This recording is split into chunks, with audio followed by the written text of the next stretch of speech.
Hi there, thanks for tuning in. My name is Chloe, if you don't already know, and today I'm going to be doing a video on kind of frequently asked questions, Q&A type thing about my double jaw surgery.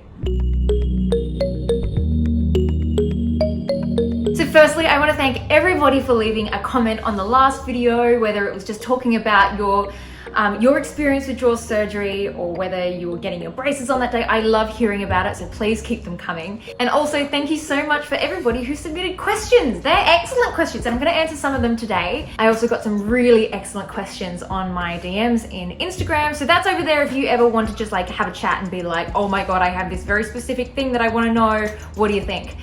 There were some general themes that I'm going to kind of put them all into categories. So in May, I had double jaw surgery, which meant that they chopped my bone in my lower jaw and straightened it up, and then they cut along my top jaw and pushed it forward and down with the help of a lot of screws and a little bit of extra bone that they actually took from my hip.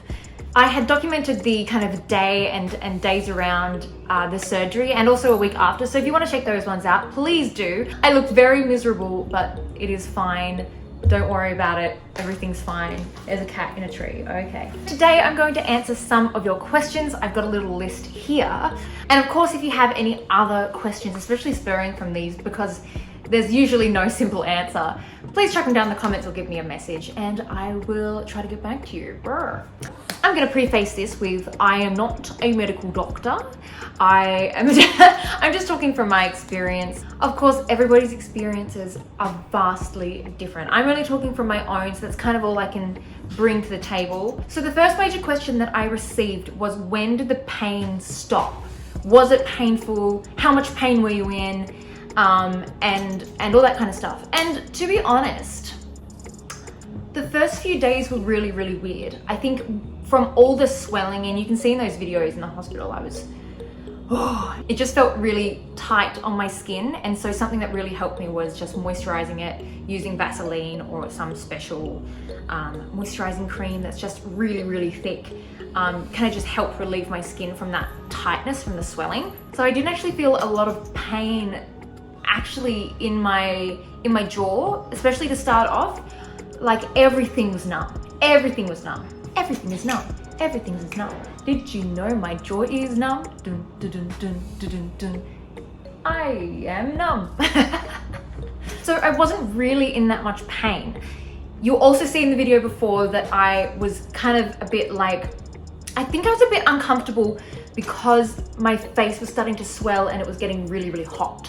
So the heat that was coming into my face because of all the swelling, that was really frustrating. And I swell up a lot when I get bitten by like a mosquito or anything. So it was very much just like having a big, big mosquito rash on my face. And so that was really uncomfortable. It didn't necessarily hurt, but it was just like chuck some ice on it, take a antihistamine, and that made me feel much better. I was on a lot of painkillers, and also just generally after the surgery, everything was numb because they had basically kind of moved around nerves. And when you have nerve damage, you know, that's where your numbness comes from.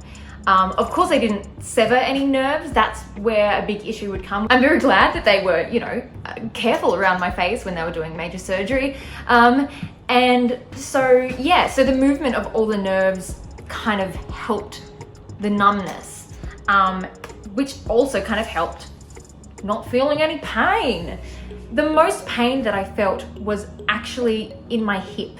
So from the hip graft, they basically did a little incision on my hip, took out some bone, and then mixed it up in some good old surgery stuff and put it in my face to keep it all together. And yeah, and so when I was healing, the thing that really kind of hurt the most was actually my hip. Weird. Anyway, there was a little bit of pain when the swelling was starting to go down and feeling was coming back. So it was a little bit more like pressure, which was really weird.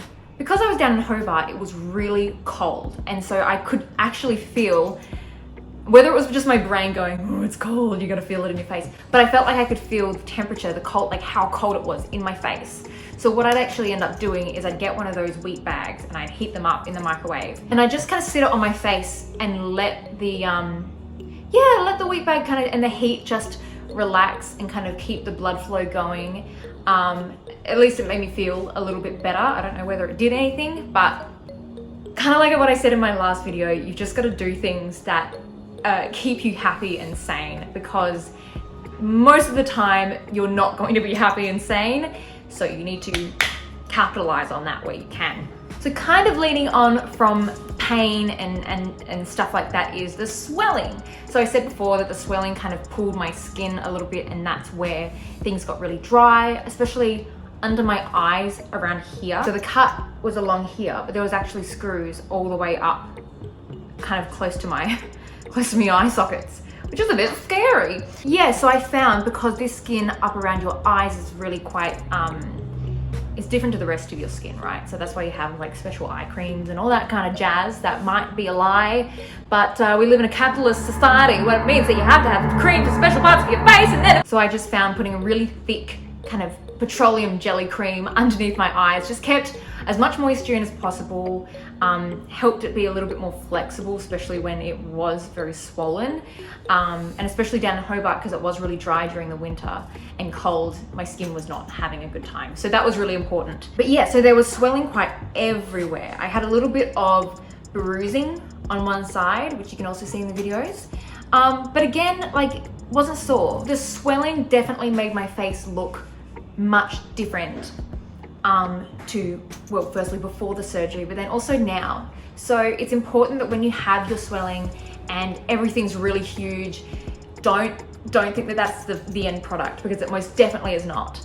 I actually kind of enjoyed having a little like sticky up nose and had a little button nose and my big, you know, Kardashian lips and all that kind of stuff. But of course the swelling goes down. I found the swelling kind of hung around, mostly around here, and just, yeah, well, obviously exactly where the like screws and stuff are, right? Basically wherever it was swollen, it was pretty numb. The way I kind of tended to my swelling, you don't really need to tend to it because swelling is there to help heal, right?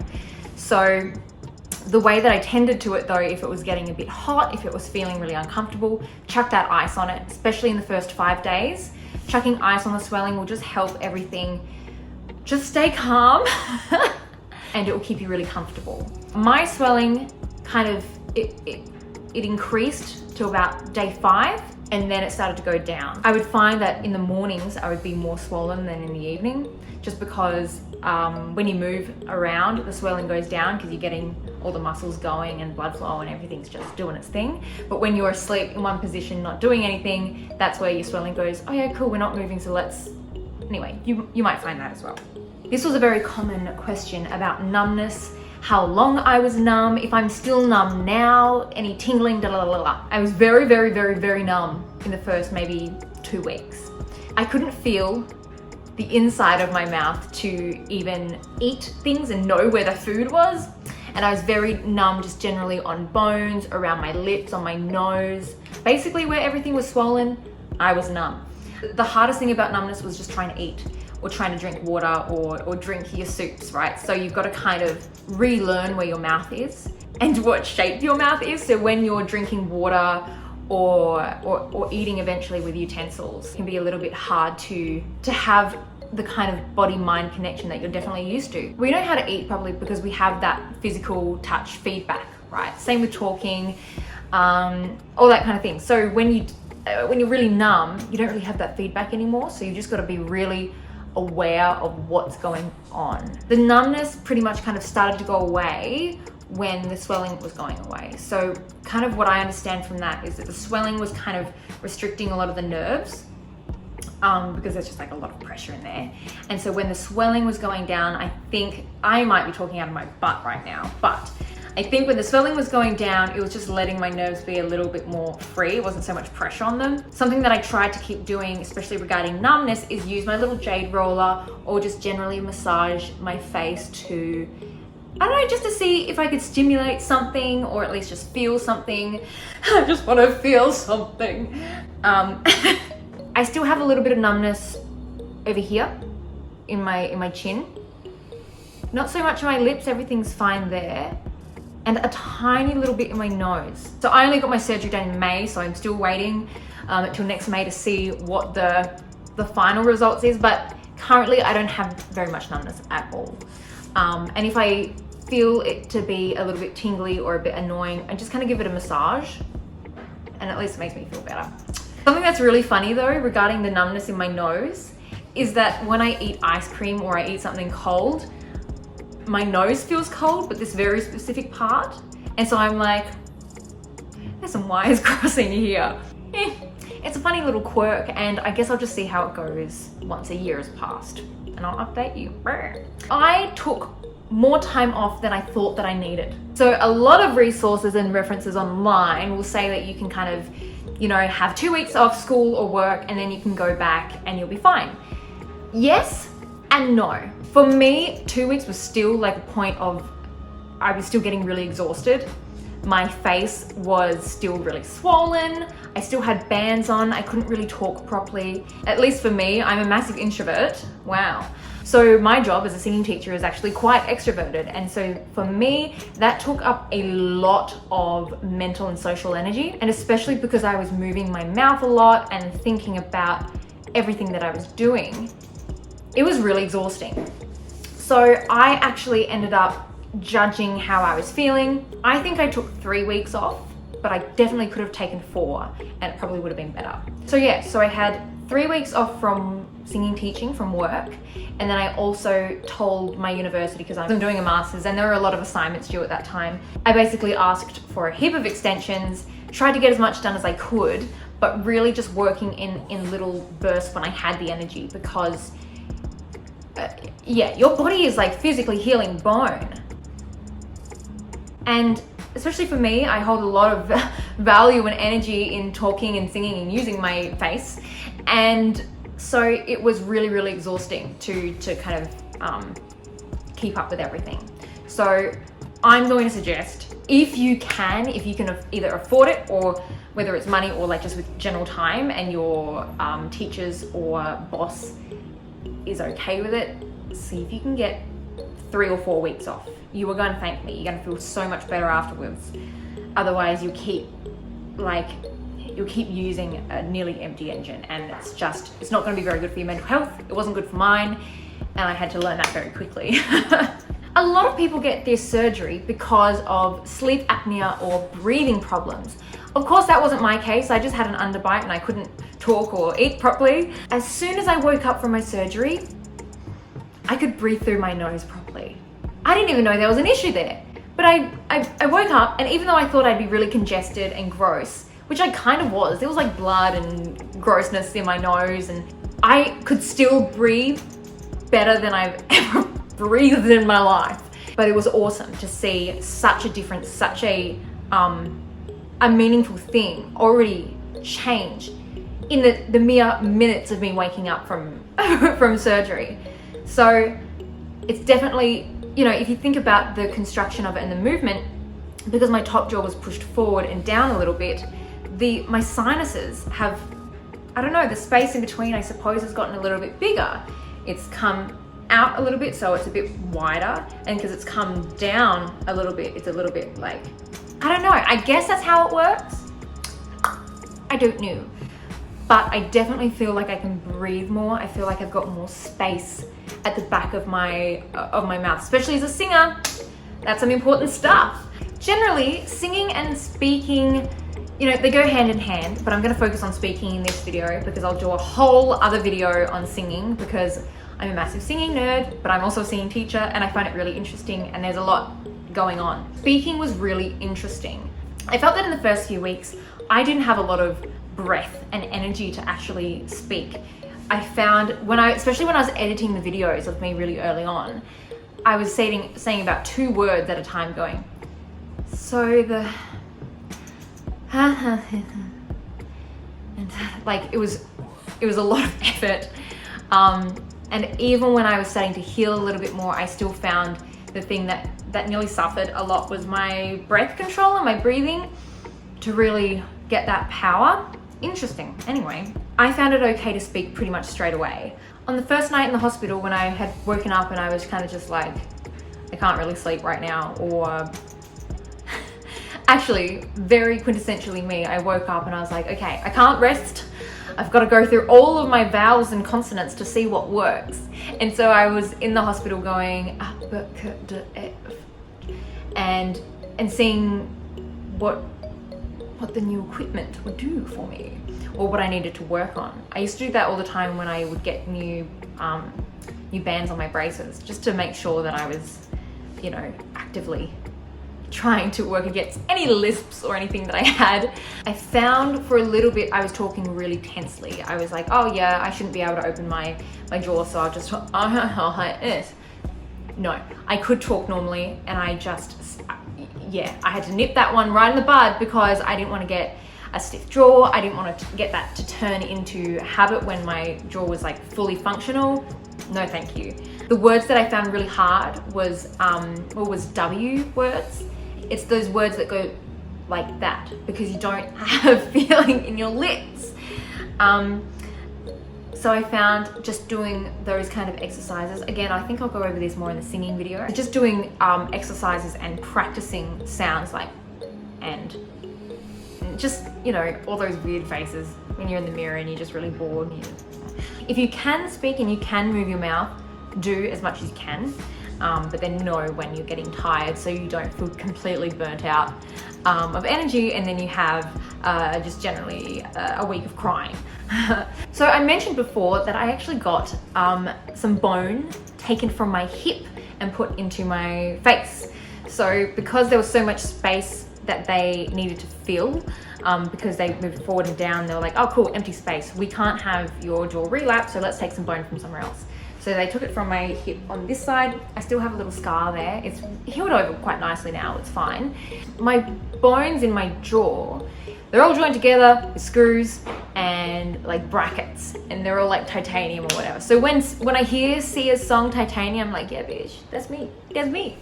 I'm titanium. I have screws and brackets here, so on each side, and you can kind of feel them a little bit. And then I have screws, and then the brackets all joined together, right? So they're like a big, like, dot to dot.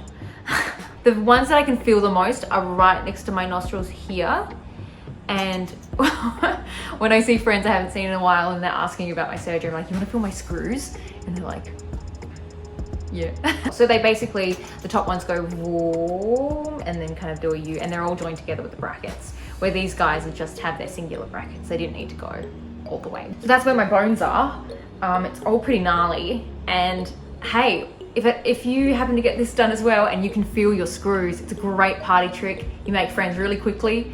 Anybody who's interested in surgery or gory things, they will love it if you go, hey, you want to feel the screw in my face? I mean, don't do it to random strangers. I wouldn't suggest that. All right, the big old question. I actually received a few of these, and I think a lot of people are pretty uncomfortable talking about it. I've got to say, I felt a little like uncomfy going, oh, do I talk about this or not? Cost. How much did it cost? This is a big surgery. This is very like intrusive to lifestyle and work and school and everything. So there must have been some money involved. You're right. Okay, so I talked a little bit about in my other videos that I was waiting for this surgery to happen in the public system. So in Australia, we have the public system where we have free healthcare. It's great. Over COVID, of course, I could not, there was no way I was ever going to get a surgery date. And so what I decided to do, even before COVID, was I decided to go privately. So that meant that I did pay for my surgeon, basically out of pocket, to chop my face open. But the fact that I could put a date to it and start to actually plan it, it was really important to me. I feel lucky that I had the amenities and the ability to go private. It was really important, and I definitely don't take it for granted. Oh my God. So my hospital bill, so of like renting the surgery theater and the bed that I was staying in, I only stayed in the hospital for 3 days. For me, that was all put onto my private health insurance. And like, there's this funny thing with private health and hospitals and stuff, is that if you have health insurance, they are, because you can technically pay it through the health insurance, the hospital's actually going to charge way more than what they'd actually charge for a person who doesn't have health insurance. So it's all a little bit weird. it's good for some people, it's not good for other people. It's complex. So I had health insurance. I was still on my parents. Yay, parents, thank you. Again, very grateful, definitely not taking it for granted.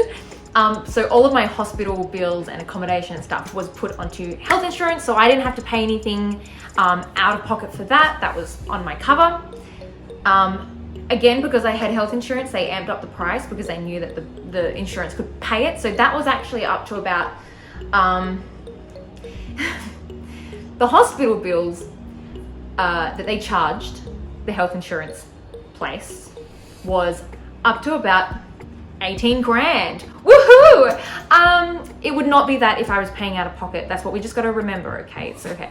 And also, it would be completely free if I was doing public. So it's all these different things. So my health insurance covered the hospital stay. So for the actual surgery, that actually wasn't covered with my health insurance, which was a little scary, but I really trusted the surgeon that I saw. So I got my surgery done by Dr. Silliphant. He's down in Hobart. If you're down there and you need this done, he's excellent. He really cared about function as well as aesthetics.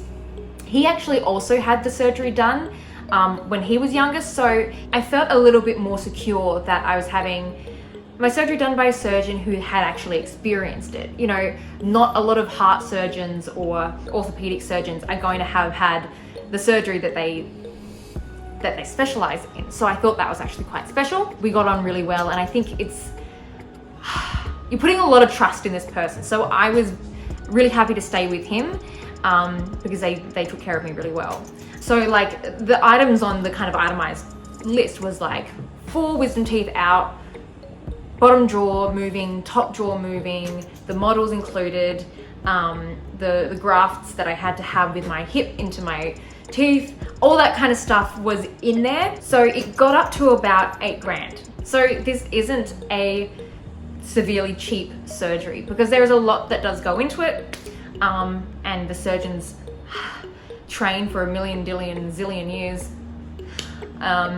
There's no doubting that this is an expensive surgery. So during that time, during that year, especially leading up to the surgery, I knew that I had to save up quite a lot of money to just make sure that I had enough for everything to go smoothly. So I paid for most of my out-of-pocket costs, and then I had my family help me with just the little bits on the side, which was just massively helpful and helped a lot with the stress of it all, because not only are you getting your bones broken, but your bank account feels the pain too.